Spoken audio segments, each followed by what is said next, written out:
Miongoni mwa wasanii wenye kipaji kikubwa cha kuimba muziki wa singeli huwezi ukaacha kumtaja Dogo Sergeant ambaye ni dogo ambaye alikuja kwa kasi kweli kweli katika tasnia ya muziki.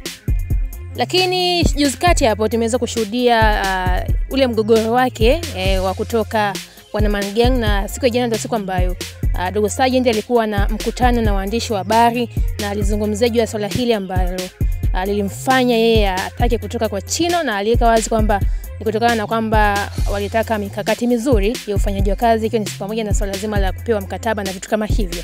Sasa kwa siku ya leo ndio siku ambayo Dogo Sergeant ameachia ngoma zake akiwa na Chino, yani double release.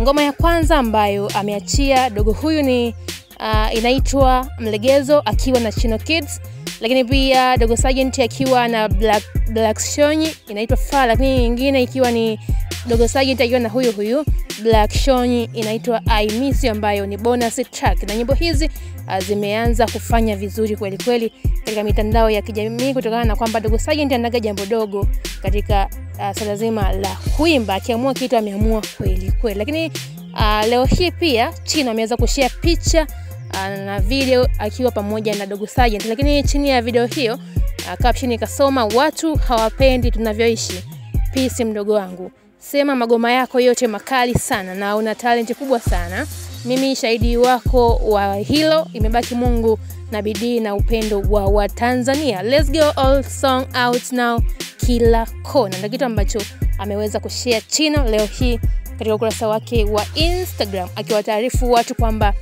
dogo ashafanya yake bana, tayari nyimbo zimeshaachiwa, mambo yako moto kweli kweli. Kwa hiyo ni muda wako tu kujipatia time yako kwenda kutazama, kusikiliza ngoma hizo ambazo tayari zimekwisha kuachiwa katika mitandao yote ya kijamii. Dogo Sergeant amekuja kwa namna nyingine bana, ni tofauti na tulivyomzoea. Alikaa kimya kwa muda mfupi kidogo mara baada ya kuachia ngoma ile ya Mazombi akiwa na Chino Kids. Hii ni Masai TV mtazamaji, lakini pia unakumbushwa kusubscribe channel hii ili kuweza kuwa wa kwanza kabisa kupata update za matukio mbalimbali ambayo yatakuwa yametrendi hapa Tanzania na nje ya mipaka ya Tanzania. Langu jina ni Diana Masai.